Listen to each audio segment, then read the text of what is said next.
The other thing about this is not all disabilities are the same. Now, we know not all disabilities are the same, but that doesn't mean we have to then look at difference in terms of hierarchy. And this is the biggest mistake we made. That's the late John Callaghan did this lovely graphic. And I think the really important thing here is, there's a couple of quotes here, is that we have to watch the sort of slow slide, sometimes not so obvious, into ranking. We can't assume that the more severe disability, the more severe need.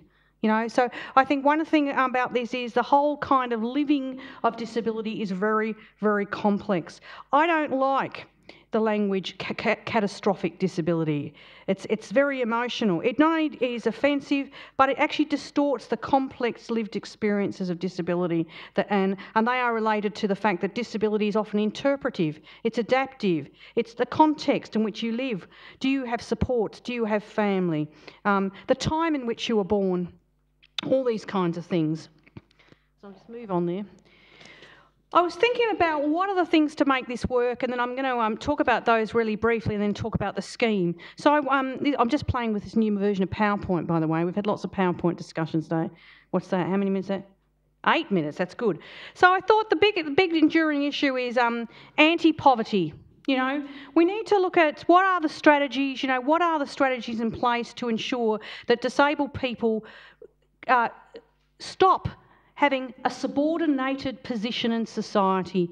And poverty, it clearly is the link. The extra costs of disability, report after report. For many of us who are activists, I get very frustrated about this.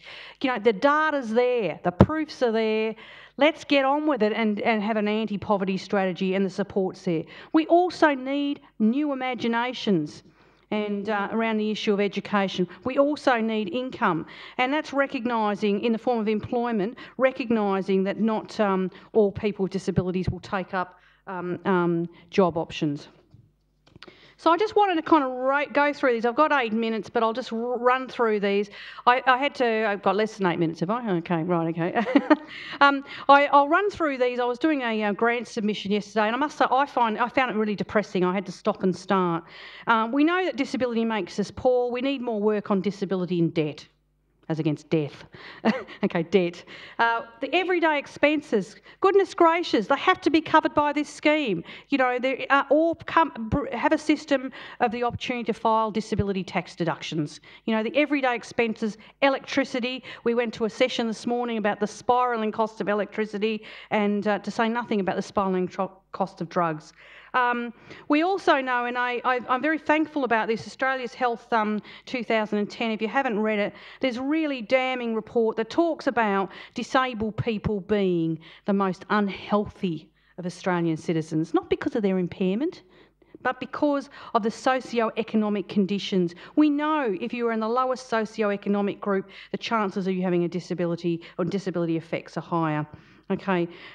Interestingly, we know that the last statistic here is in 2007 that people with severe activity limitations are more than 8 times likely to experience high or low levels of distress. I thought that was quite interesting.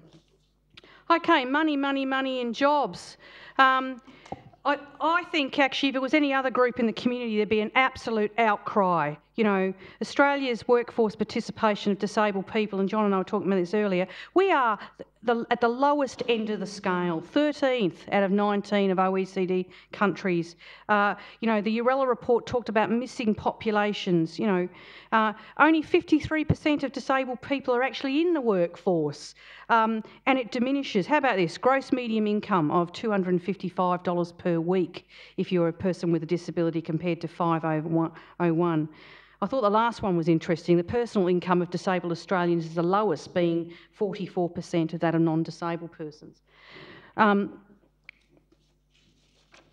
keep moving through here. The other thing I just wanted to put up, guess what? I'm going to skip this slide, but it's really important. Education for disabled people in this country sucks. That's what I'm going to say. You know, 3.2% of disabled people ever get to university. This is outrageous. I cornered Bill Shorten one day and said, why don't we have a similar scheme for Indigenous Australians that encourage disabled people to go to universities? And, you know, that was many, many years ago. And interestingly, universities themselves are very ambivalent about whether they regard even disabled people as an equity group. And that's when you're students. When you're a staff member, forget it. Okay, I've got 2 more slides left. How are we going? 5 minutes. Thanks, Michael. You're the good news man. Okay, so some of the questions here. What's good? I wanted to be positive, John, because this is a great report. It's fantastic in terms of its initiative. Firstly, I think it's great that disability funding is seen as a responsibility of all Australians and as an essential plank of social protections. I am a bit of a federalist. Don't kill me. I think it's a great coming home. I think it's great to go back to a federal responsibility because it means it doesn't matter where you live in Australia, you can get the same access to services. But more importantly, I hope, and this is the thing I'd like to have taken on board, that there is integrated planning with employment planning for people with disabilities, with education planning. Without those 2 other prongs, we are reinventing that wheel, that cycle. I also would like to, I like the section under 4.27. I'm not sure why you guys did your page numbers like that. It was very confusing. But of the reasonable and necessary criteria, and I just wanted to just signal a bit of a danger here, even though it's under goods. There was a US judge, Judge Posner, some of you might know about him, but he was a philosopher, which makes it even worse.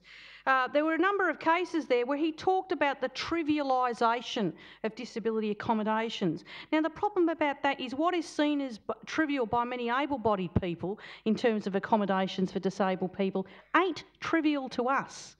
You know, it's a really big issue. So I think we need to look at what does this word reasonable actually mean and whose standpoint, where is it coming from?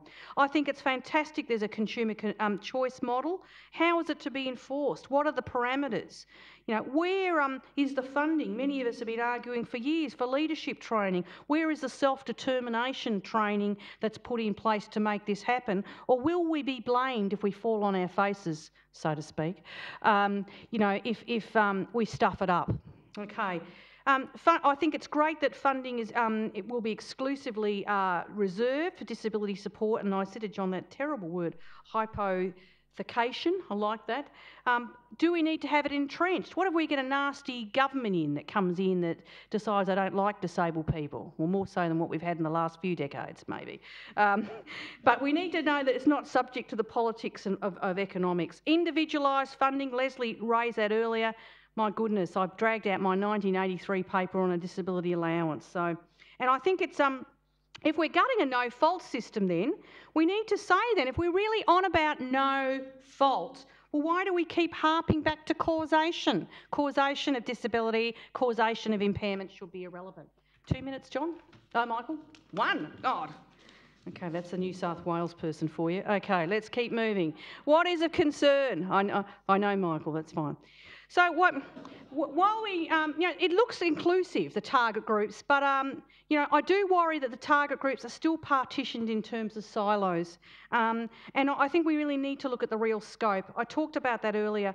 In page 3.5, there is mention of, I thought this is interesting, NDIA taking up an educative advocacy arm. Very interesting. It also says existing resources, and I said, which ones? I want to know where they are, because guess what? There's not much money around for educative and advocacy. Particularly, we need a violently penetrating community education campaign so that people get over their issues about disability. Okay, so that's the challenge. I don't think the separate state insurance scheme proposal for the NIIS, I don't think it's well argued. It's based on what I believe are exaggerated differences between the 2 cohorts in particular. We need to focus on habilitation as well as rehabilitation, Article 26 of the Convention.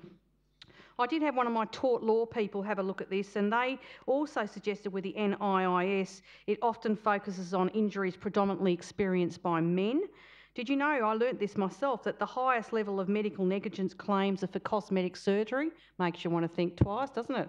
And they're experienced by women, and that's often left to the foibles of the common law system. Last slide. Half a minute. Goodness gracious, sorry.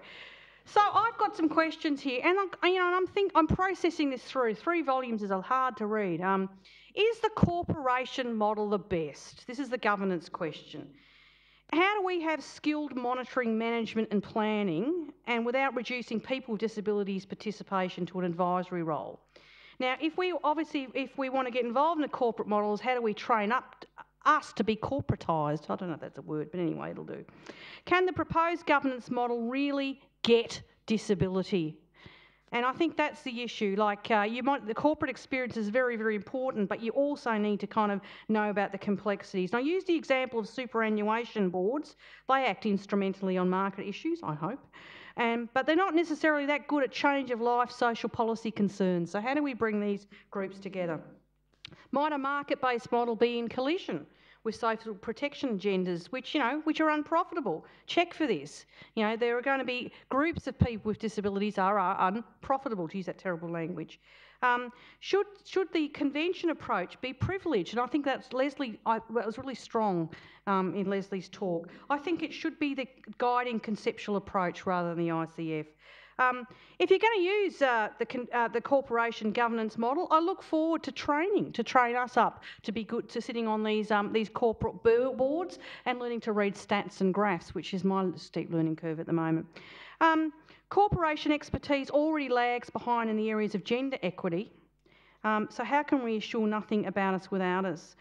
Without being reduced to some advisory capacity. So my concern about this kind of stuff, and I guess maybe you'd end up becoming a bit of a cynic in your old age in this area, is we've got to get the governance right to ensure that we don't have another layer of power that's in the hands of people other than people with disabilities themselves. And I think that's really important. But we also need to train people with disabilities themselves to exercise power. Thank you very much.